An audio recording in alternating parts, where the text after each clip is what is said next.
que você já leu aqui o resultado. Com qual que você se identificou mais? O controlador, o hiperrealizador e qual que era o outro? Vou te falar os que estão assim no talo, né? Dentro do gráfico, o que a gente precisa analisar? Tudo que está acima de 7 é o que requer atenção, tá? Dentro da estratégia de redução de sabotador, eu tô com vários muito altos, meu Deus, o que eu começo? A estratégia é sempre a gente elevar o QP. Quando a gente eleva o QP, naturalmente todos os sabotadores vão acabar baixando e se eles tiverem influência vai ser por muito pouco tempo do teu dia, tá?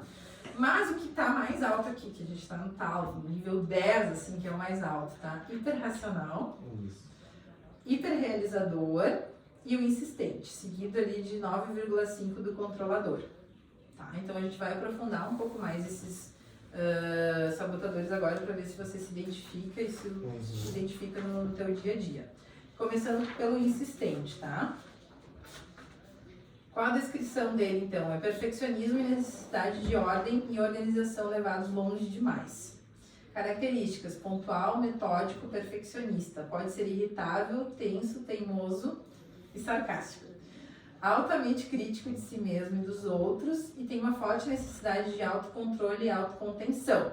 Então, dificilmente você não vê uma reação espontânea do Iago. Por quê? Porque a autocontenção e autocontrole é algo muito importante, então tu vai sempre estar te controlando e essa necessidade de estar se controlando gera tensão, né?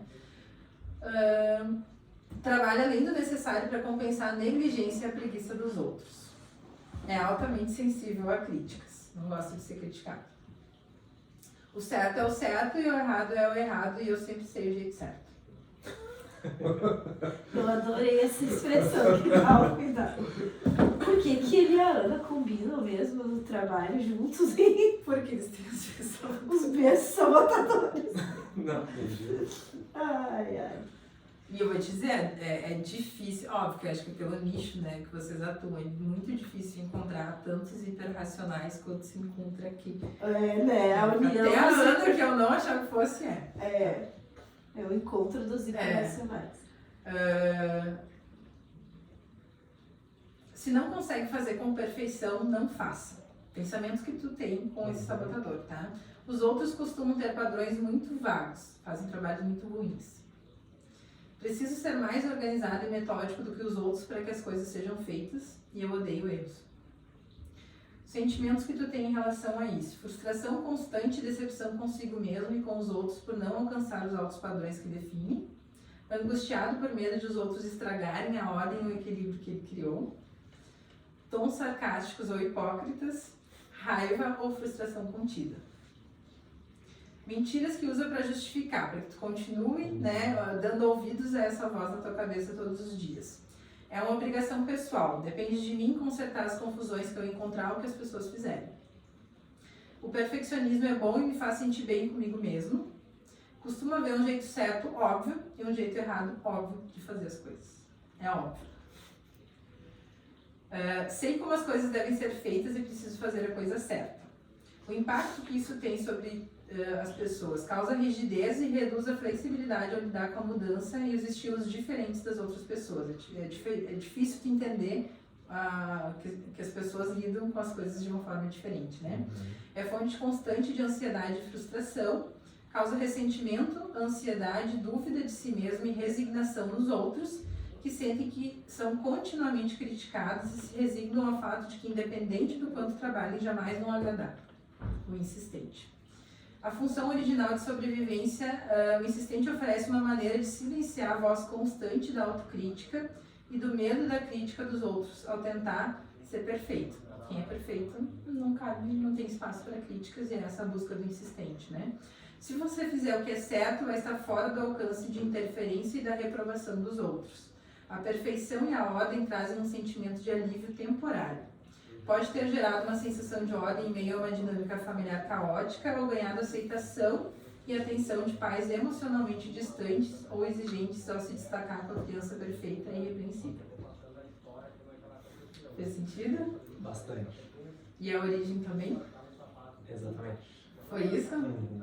Qual das questões? A primeira. Um ambiente caótico. Uhum. Em casa? Isso. Isso é uma questão que eu acho que eu não abordei com ele, já falei isso da Ana. A questão dos sabotadores, quando a gente é criança também, a gente tem duas opções, tá? A gente pode visualizar o que nossos pais fazem, e se o que eles fazem é congruente e faz sentido pra gente, a gente às vezes segue os mesmos sabotadores que eles têm. Quando não faz sentido, quando a gente não concorda, quando a gente quer fazer as coisas de forma diferente, a gente desenvolve às vezes justamente o oposto. Né? Então a gente vai para o outro viés, que às vezes é justamente de proteção aos sabotadores que eles têm. Tá?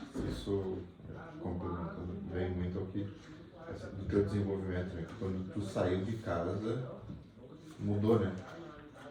Mas é uma situação que eu tive muito na infância. Muito pequena, né?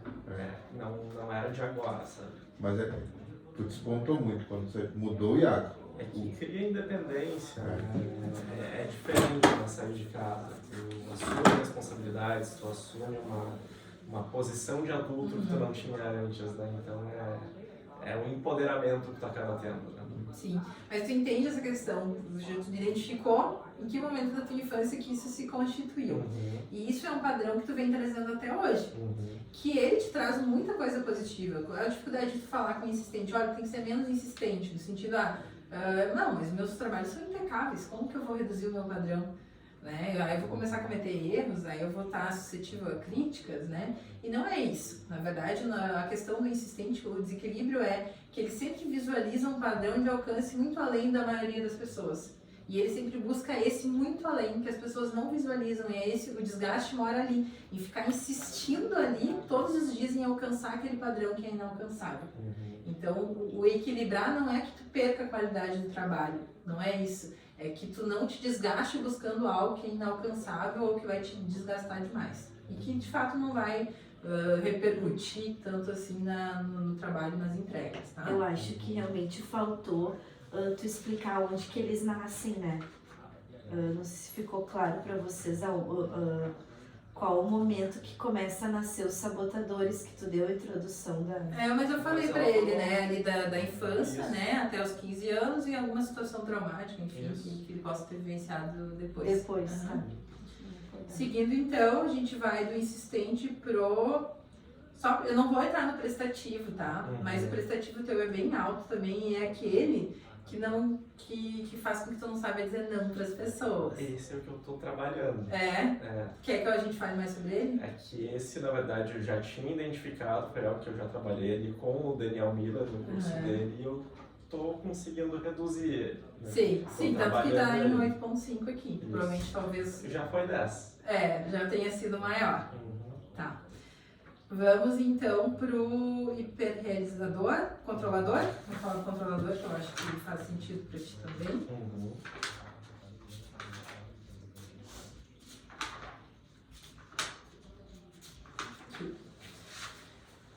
Descrição. Necessidade baseada em ansiedade de assumir a responsabilidade e controlar situações, forçando as ações das pessoas à sua própria vontade. Resulta em alta ansiedade e impaciência quando isso não é possível. Então, é muito desgastante para ti, muito tenso para ti quando tu não consegue controlar uma situação. Quando tu perde o controle de uma situação ou quando ela não depende só de ti, ou de algo que esteja sob o teu controle, né? Características. Forte necessidade de controlar e assumir responsabilidade. Conecta-se com outros por meio de competição, desafio, atos físicos ou conflitos em vez de por emoções mais delicadas. Determinado, confrontador e direto. Leva as pessoas além das suas zonas de conforto. Ganha vida quando faz o impossível e contraria a probabilidade. Estimulado por conflitos e conectado por meio deles, surpreso por os outros se magoarem. Intimida os outros, a comunicação direta é interpretada pelos outros como raiva ou crítica. Pensamentos. Estou no controle ou fora de controle, não existe meio termo. Ou eu estou no controle de tudo ou eu estou fora de controle. Se eu trabalhar com afinco bastante, posso e devo controlar a situação para que transcorra como eu quero que ela aconteça. Os outros querem e precisam que eu assuma o controle. Estou fazendo um favor para eles. Ninguém me diz o que fazer. Eu sei o que precisa ser feito. Sentimentos. Sente alta ansiedade quando as coisas não transcorrem como ele quer. Fica com raiva e intimidado quando os outros não o seguem. Impaciente com os sentimentos e estilos diferentes das outras pessoas e sente-se magoado e rejeitado, embora raramente admita. Mentiras para justificar. Sem mim você não consegue fazer muita coisa. Você precisa forçar as pessoas para fazer o que precisa ser feito. Se eu não controlar, serei controlado e eu não posso suportar isso. Estou tentando terminar o serviço por todos nós. Faz sentido? A gente pode complementar ou não é legal? Deixa eu só terminar, daí a gente Sim. já faz a análise, tá? Impacto em si e nos outros. O controlador consegue resultados temporários, mas com o custo de os outros se sentirem controlados, ressentidos e incapazes de alcançar suas maiores capacidades. O controlador também gera uma grande quantidade de ansiedade, pois muitas coisas no trabalho e na vida não são controláveis. Função original de sobrevivência. Por baixo da bravata do controlador costuma haver um medo escondido de ser controlado por outros ou pela vida. O controlador costuma ser associado a experiências no começo da vida em que a criança é obrigada a crescer rápido, ficar sozinha e assumir controle de um ambiente caótico ou perigoso para poder sobreviver física ou emocionalmente. Também é associado a ser magoado, rejeitado ou traído e decidir jamais voltar a ser tão vulnerável. Quer complementar? Assim, isso reflete muitas das coisas que eu até comentei com a Simone de alguns acontecimentos assim, que a gente tem, né? Agora a gente entende por quê. De muitas vezes assim, eu queria que tu viesse até mim para trocar ideia. E tu assume, e aí por conta disso, né? Tipo, eu sei como eu vou fazer e não preciso de ninguém. Eu sei como precisa ser feito. E aí a gente, às vezes, tu toma como verdade algumas coisas que se a gente tivesse discutido, a gente resolveria sem dor, né? O exemplo da Santiago Simples, se a gente tivesse discutido mais, isso sairia sem dor daqui a pouco por não ter tempo, ou pelo teu perfil mesmo de, vou resolver, e eu que tenho que resolver e pronto. Se tu dividir a tua dor, fica mais leve para ti e mais leve para mim também. E aí isso, daqui a pouco a gente pode resolver algumas questões. E eu queria te fazer a seguinte provocação. Imagina se eu fosse contigo como tu é. Como seria a tua vida? Como exatamente? Se eu fosse controlador contigo. Se tudo que tu faz eu quisesse controlar. E tu detesta, né? Sim. Tu não estaria aqui hoje. Então, pensa, nessa provocação é muito boa, né? Porque tu te coloca assim com os demais, é a tua forma de agir, eu acho que por isso tu tá crescendo.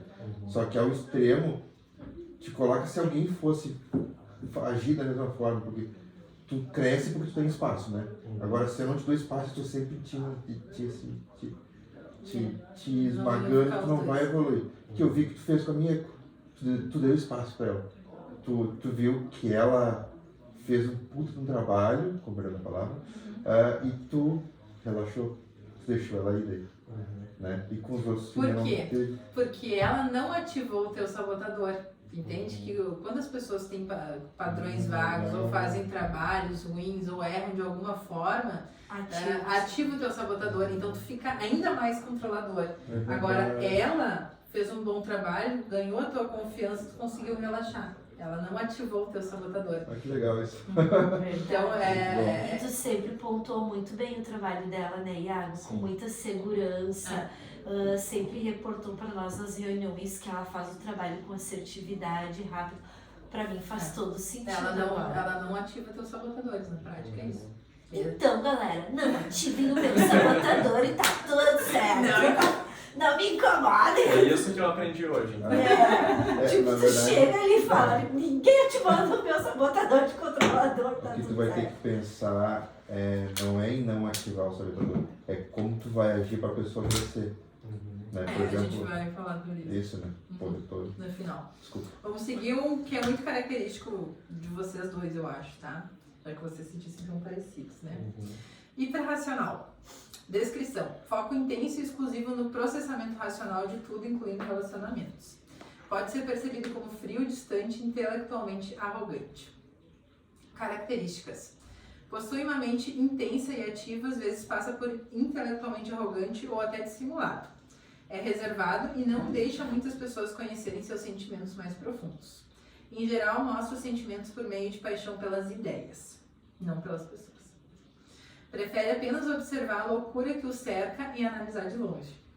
Pode perder a noção do tempo graças à intensa concentração. Tendência forte para ceticismo e debate. Pensamentos. A mente racional é onde ele está. Os sentimentos atrapalham e são irrelevantes. Muitas pessoas são tão irracionais e medíocres no que pensam. Ou seja, as pessoas são burras. As necessidades e emoções dos outros atrapalham os meus projetos. Preciso eliminar invasões. O que eu mais valorizo é sabedoria, entendimento e discernimento. Meu valor próprio está ligado a dominar sabedoria e competência. Sentimentos. Frustrado pelos outros serem emocionais e irracionais. Ansioso para preservar tempo pessoal, energia e recursos contra invasões. Se sente diferente, sozinho e incompreendido. Costuma ser cético e cínico. Cínico não entenda como ruim, tá? Mentiras para continuar sendo hiperracional, então. A mente racional é a coisa mais importante. Ela deve ser protegida da invasão desagradável das emoções e das necessidades confusas das pessoas para que consiga concluir o meu trabalho. Impacto, né? Limita a profundidade e a flexibilidade dos relacionamentos no trabalho e na vida por meio de análise em vez de vivenciar sentimentos. Intimida as pessoas com mente menos analítica. Faz as pessoas se sentirem burras. No caso, tu acha as pessoas burras, né? E elas se sentem burras do teu lado. O hiperracional é uma boa estratégia de sobrevivência em circunstâncias, de novo, de desordem e ambiente caótico na infância. A fuga para a mente racional limpa e organizada gera uma sensação de segurança ou uma sensação de superioridade intelectual. Também ganhamos atenção e elogios ao nos mostrarmos a pessoa mais inteligente presente. Sim? Faz muito sentido. Esse é muito... É por isso que eu digo, é a maior concentração de hiperracionais. Eu já identifiquei. Acho que o meu não vai ser tão alto em relação a isso. Acho. A gente já falou do controlador, tem o hiperrealizador ainda, né? Foi hiperracional.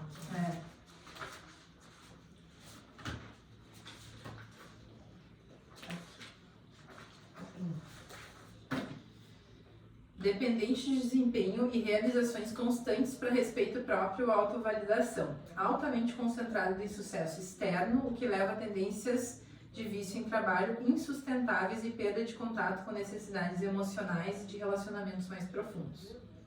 Características: competitivo, atento à imagem e status.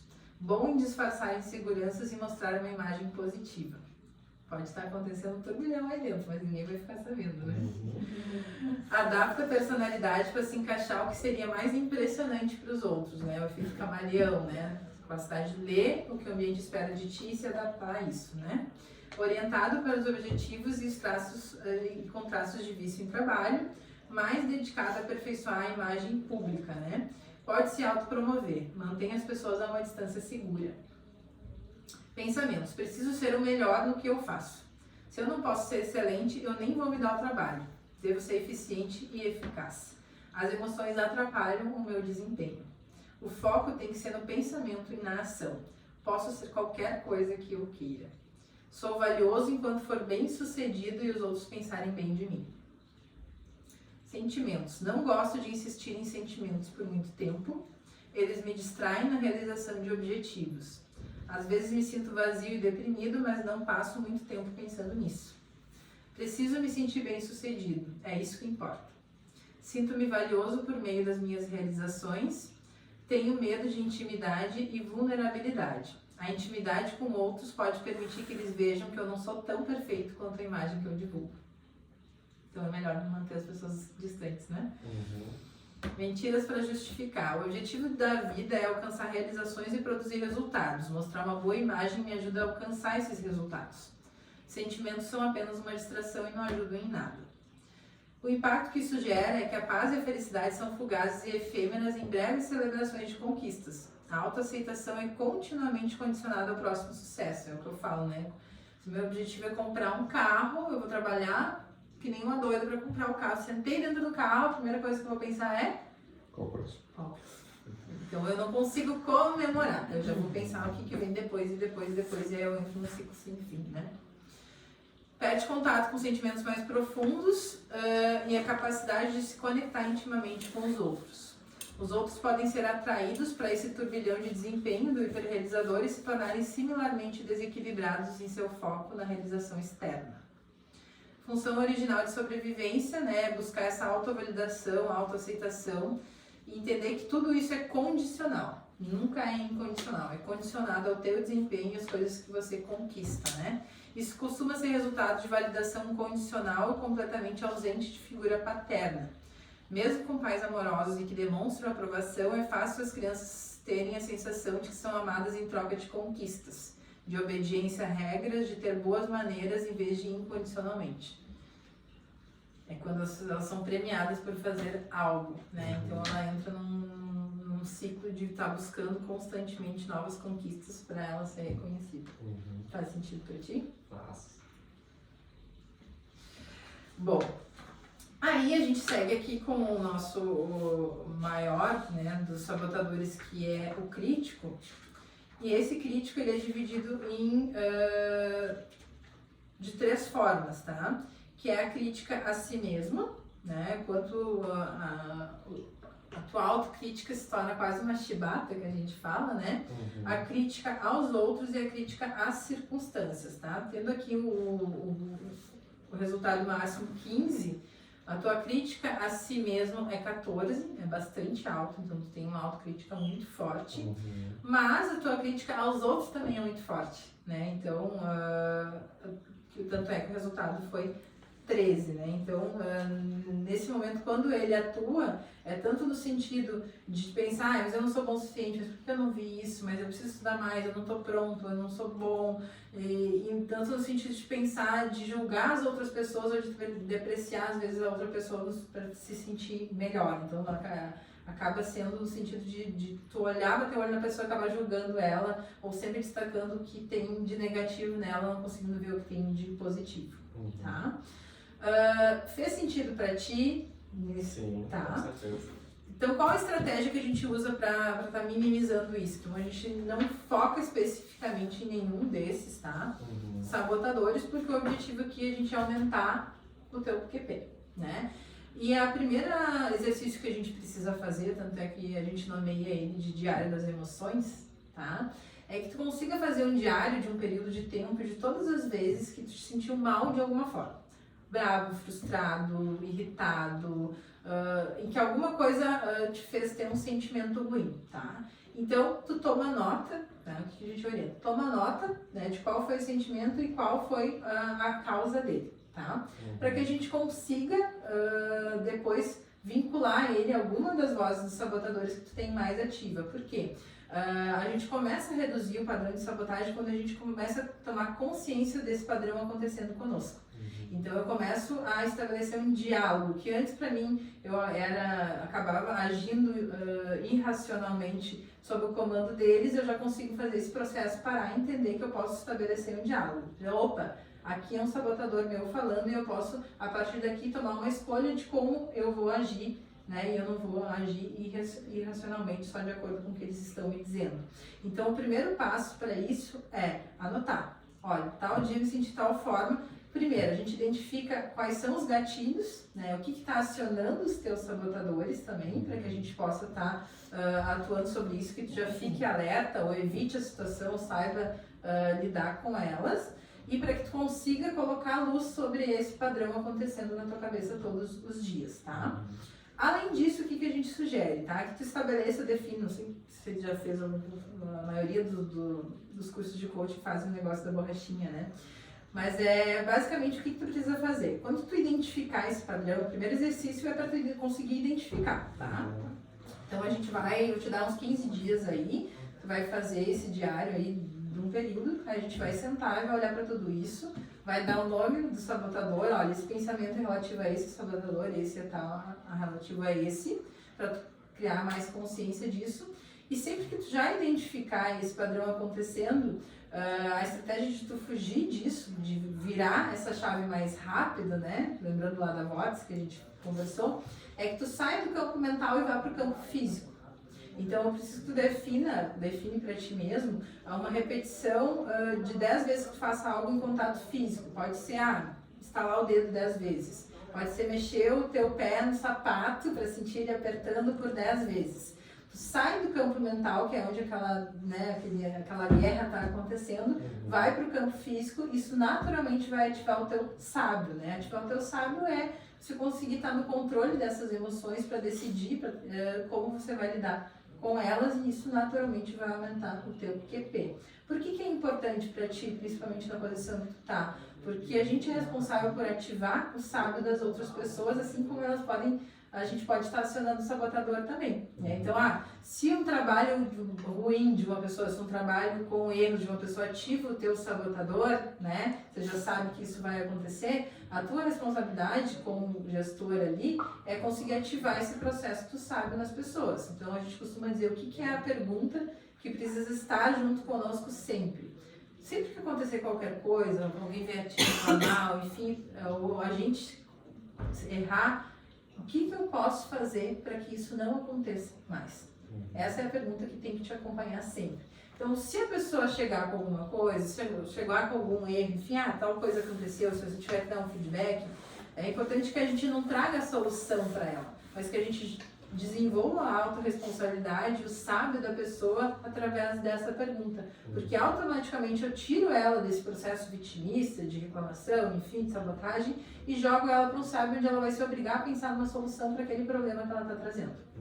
Tá? Então a pergunta é, o que você pode fazer para evitar que isso não aconteça mais? Tá? Para que isso não aconteça mais. E definir alguma repetição onde você vai fazer 10 vezes um processo físico, para sair do campo mental, partir para o físico e depois você voltar já conseguindo virar a chave. Entendido. Fez sentido? Tá? Então daqui uns 15 semanas que vem eu tenho devolutiva de Vou novo. fazer borrachinha personalizada com o logo da Domínio Tributário. Como é que é essa borrachinha? É assim, nos treinamentos de coaching, aquele que a gente fez lá em São Paulo, eles deram uma borrachinha pra gente usar no pulso. Então, toda vez que vem que tu identifica o momento da sabotagem, tu puxa a borrachinha 10 vezes pra beliscar, né? Pra dar a sensação física. Física. Tem que ter uma mini dor Isso. física pra fazer não vou te escutar a vozinha do mal, né? Exato. Vou ser E racional. pode parecer muito simples pro tamanho do que a gente tá falando aqui de sabotagem, mas você vai ver o quanto é eficiente. Então, coloca em prática agora, faz esse diário. Semana que vem eu tenho devolutivas ainda, daqui a 15 dias a gente marca, então, pra gente estar olhando para esse teu diário de emoções, a gente tá dando nome para isso, e aí você conseguir consolidar essa luz sobre os sabotadores de forma mais assertiva no teu dia a dia. Isso aí acontece quando criança.